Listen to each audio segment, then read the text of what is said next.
कासगंज में एक बहुत बड़ा जमींदार रहता था। उस जमींदार की बहुत बड़ी हवेली थी। उस हवेली में बिलुआ और गबरू नाम के दो व्यक्ति काम किया करते थे।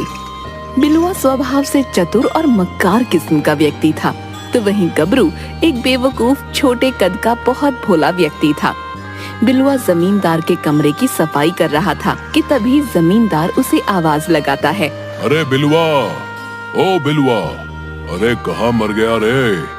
आवाज दे देकर मेरा तो गला ही सूख गया। जल्दी से मेरे लिए एक गिलास पानी लेकर आ। पता नहीं इस जमींदार को कितनी प्यास लगती है। इसे तो हर 10 मिनट बाद पानी चाहिए। एक नौकर तो ऐसे पानी देने वाला ही रख लेना चाहिए इसको। है बिलुआ, कहाँ मर गया रे? जल्दी आ। जी मालिक, बस अभी आया।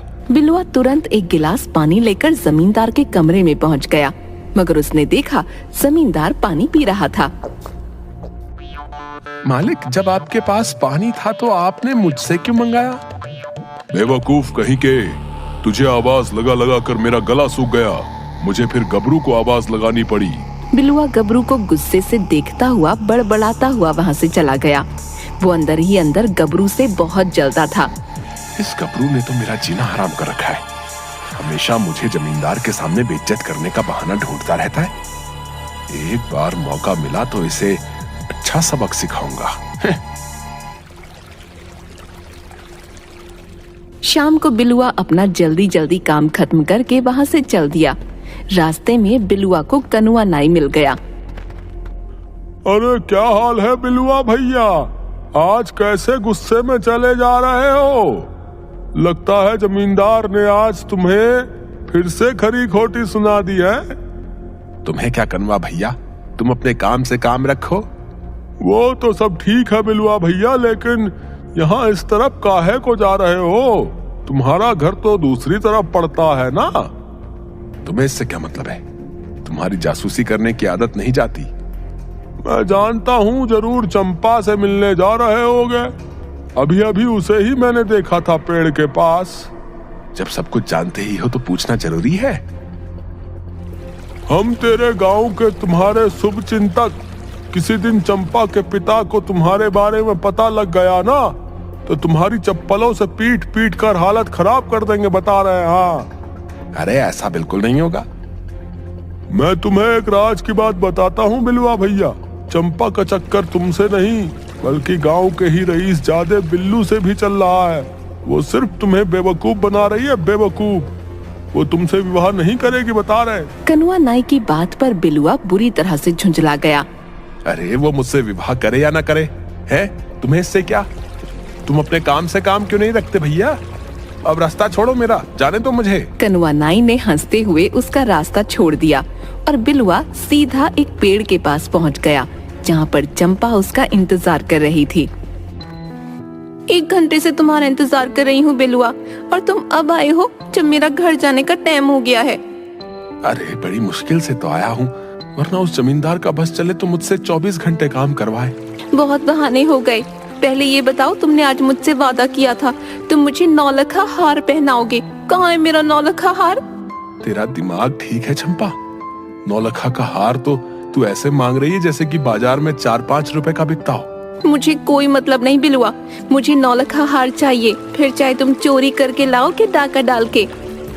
तू अच्छी तरह से जानती है चंपा कि मैं जमींदार के यहाँ पर काम करता हूँ। मैं कोई जमींदार नहीं हूँ। ठीक है, सोच लो। मेरे पीछे गांव का बिल्लू भी पड़ा हुआ है। मैंने तो सुन रखा है कि वो मेरे लिए 9 लखा हार भी लेकर आ गया है। 3 दिन की मोहलत देती हूँ तुम्हें। अगर 3 दिन में तुम हार लेकर नहीं देते हो ना तो मैं बिल्लू से शादी करने की हामी भर दूंगी। हाँ। इतना कहकर चंपा वहाँ से चली गई और बिलुआ सर पर हाथ रखकर बैठ गया। अरे अब इसके लिए 9 लखा का हार कहाँ से लेकर आऊं? तभी बिलुआ को गबरू आता दिखाई दिया। अबे कहाँ जा रहा है? इधर जंगल की तरफ है? मैं तो अक्सर खाना खाने के बाद जंगल की तरफ ही टहलने निकल जाता हूँ। सुबह जमींदार के सामने तो बड़ा अकड़ दिखा रहा था। जब उन्होंने मुझसे पानी मंगाया था तब तुझे क्या जरूरत थी उनके लिए पानी लाने की? उन्होंने मुझसे जब पानी मंगवाया तो क्या मैं उसे मना कर देता? आखिरकार मैं उनके यहाँ पर काम करता हूँ, वो मुझे तनख्वाह देते हैं। चुप कर, बड़ा जमींदार का चमचा बना फिरता है। भगवान ने तो तुझे ना शक्ल दी अच्छी है और ना ही सूरत। एक तो तू काला, ऊपर से नाटा भी। पता नहीं जमींदार ने तुझमें ऐसा क्या देख लिया जो तुझे काम पर रख लिया है। बिलुआ की बात सुनकर गबरू उदास हो गया। अगर भगवान ने मुझे ऐसा बनाया है तो इसमें मेरी क्या गलती है। बिलुआ, भगवान कोई भी चीज पूरी नहीं बनाते और जमींदार ने मुझे मेरी ईमानदारी और मेहनत देखकर काम पर रखा है, समझे? तो कहना चाहता है कि मैं ईमानदार नहीं हूँ। मैंने ऐसा तो नहीं कहा। तुम ही मेरी हमेशा बुराई करते रहते हो, मेरे खिलाफ जमींदार के कान भरते रहते हो। मैं तो तुमसे कोई मतलब नहीं रखता। मैं तो किसी से भी नहीं बोलता कि तुम यहाँ चोरी छुपे सुखिया चाचा की बेटी चंपा से मिलने आते रहते हो। अच्छा, तो तुझे ये जलन है कि मैं चंपा से प्यार करता हूँ और तुझे चंपा घास तक नहीं डालती है। मैं तो ऐसा सोचता भी नहीं। सोचने से पहले अपनी शक्ल और अपना कद जरूर देख लेना, बदसूरत नाटा कहीं का। इतना कहकर बिलुआ गबरू का मजाक उड़ाते हुए वहाँ से चला गया और गबरू उदास होकर जंगल की ओर चल पड़ा। अगले दिन गबरू जमींदार के यहाँ काम पर चला गया और बिलुआ अभी तक काम पर नहीं आया था। गबरू हवेली के फर्श पर पोंछा लगा रहा था कि तभी जमींदार की पत्नी आशा गबरू के पास आकर बोली, अरे गबरू, जरा इधर तो आओ, तुमसे एक बहुत जरूरी काम है। जी मालकिन, अभी आया। मैं बिलुआ का इंतजार कर रही हूँ, लेकिन लगता है वो तो नहीं आएगा। सुनो, ये सोने का हार है, पूरे 25 तोले का है। इसे गांव जाकर सुरेश सुनार को दे आओ और सुनो, संभाल कर ले जाना। मालकिन, ये तो बहुत महंगा है। तुम्हें गिफ्ट नहीं कर रही हूँ, इस हार का कुंडल टूट गया है। मैंने सुरेश से बात कर ली है, उसको बोल दिया है कि तुम्हें भेज रही हूँ मैं इसी के साथ। इतना कहकर जमींदार की पत्नी वहाँ से चली गई और बिलुआ ये सब कुछ चुपके से देख रहा था। तभी जमींदार के चीखने की आवाजें आने लगीं। बिलुआ, बिलुआ, कहाँ मर गया तू? जल्दी से मेरे लिए एक गिलास पानी लेकर आ। मगर बिलुआ ने उसकी बात को अनसुना कर दिया, क्योंकि बिलुआ जानता था कि कुछ देर बाद जमींदार गबरू को आवाज लगाएगा और बिलुआ के दिमाग में कुछ और ही चल रहा था। अरे गबरू, ये बिलुआ पता नहीं कहाँ मर गया। तू ही मेरे लिए एक गिलास पानी ले आ। जमींदार की आवाज सुनकर गबरू जैसे ही जमींदार की ओर कमरे में बढ़ा, तभी बिलुआ उसके सामने आ गया। अरे गबरू, तुम्हारे हाथ में क्या है गबरू? अच्छा हुआ तुम आ गए बिलुआ भैया। मालकिन तुम्हारा ही इंतजार कर रही थी। मालकिन ने ये हार सुनार के यहाँ देने के लिए दिया था। लाओ, इसे मैं दे आता हूँ। तुम जाकर तब तक जमींदार साहब को पानी दे आओ। है, तुम इसे पकड़ो बिलुआ भैया, मैं अभी 5 मिनट में आता हूँ। इतना कहकर गबरू जमींदार के कमरे की तरफ चला गया और बिलुआ के होठों पर मक्कारी की मुस्कुराहट आ गई। कुछ देर बाद जब गबरू वापस आया तो उसने देखा कि बिलुआ वहाँ पर नहीं था। गबरू को खड़ा देखकर आशा ने पूछा, तुम अभी तक यहीं हो? जी मालकिन, हार बिलुआ भैया ले गए। तभी आशा को बिलुआ दरवाजे पर खाली हाथ दिखाई दिया। हार कहाँ है? कौन सा हार मालकिन? मैं तो अभी अभी आया हूँ। ये क्या बोल रहे हो बिलुआ भैया? अभी अभी तो तुमने हार लिया था। पागल हो क्या? है मालकिन, मैं तो अभी अभी आपके सामने ही आया हूँ।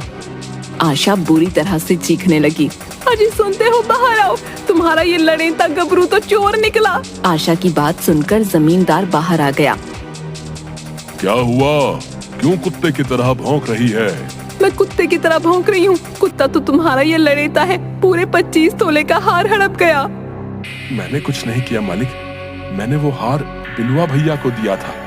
लेकिन मालिक, मैं तो अभी अभी मालकिन के सामने आया हूँ, चाहे तो मालकिन से पूछ लो। बिलुआ सही कह रहा है।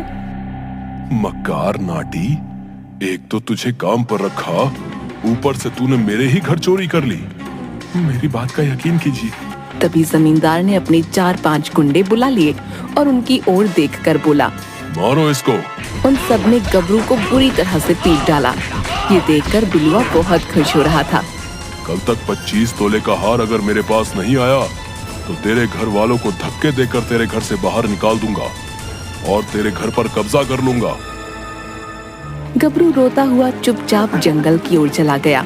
वो जंगल के तालाब किनारे बैठा रो रो कर अपने आप से बातें करने लगा। 25 तोले का हार मैं जमींदार को कहाँ से ला कर दूं?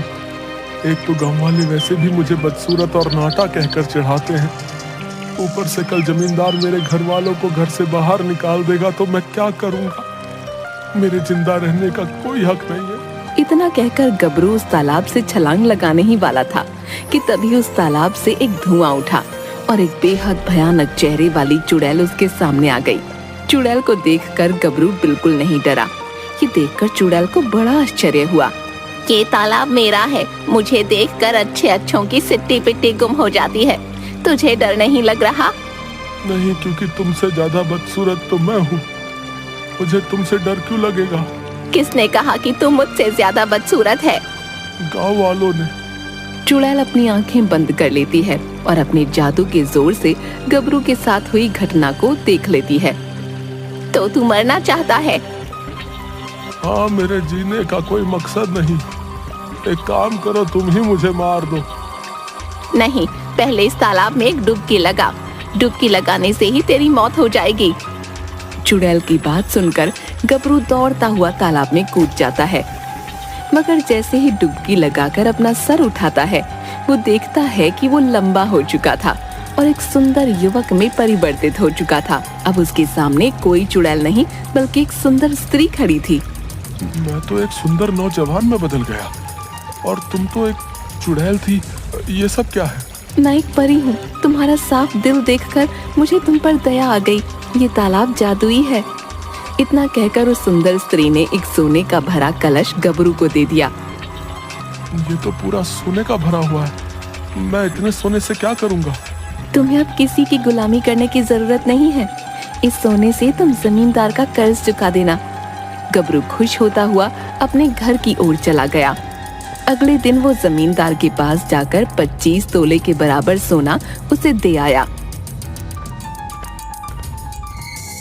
कुछ ही दिनों में गबरू ने जमींदार से बड़ी हवेली अपने गांव में बनवा ली और मुखिया की बेटी से उसका विवाह हो गया। ये देखकर बिलुआ अंदर ही अंदर जल भुने जा रहा था। वो चंपा को यही बता रहा था। पता नहीं नाटी इतना सुंदर और धनवान कैसे बन गया। तुमने तो उसे चोरी के इल्जाम में फंसाकर बाहर निकलवा दिया था, मगर हवेली से बाहर निकलकर तो उसकी किस्मत चमक गई। अरे उसे मैंने तेरे लिए ही तो फंसाया था। तुझे ही तो 9 लाख का हार चाहिए था। नहीं, सच तो यह है कि तुम शुरू से ही गबरू से खार खाते थे। लेकिन तुमने ही तो कहा था चाहे चोरी करके लाओ, डाका डाल कर लाओ, है? लेकिन मुझे 9 लाख का हार चाहिए। अगर मैं तुमसे ये बोलती कि मेरे माता पिता को जाकर मार दो, तो क्या मार देते? ये कैसी बातें कर रही हो तुम? सही बोल रही हूँ मैंने तुम्हारे जैसा घटिया आदमी कभी नहीं देखा। इतना कहकर चंपा ने बिलुआ का दिया हुआ हार बिलुआ के मुंह पर फेंक दिया। ये लो तुम्हारा चोरी के पैसों से खरीदा हुआ हार। मैं बिल्लू से शादी कर रही हूँ।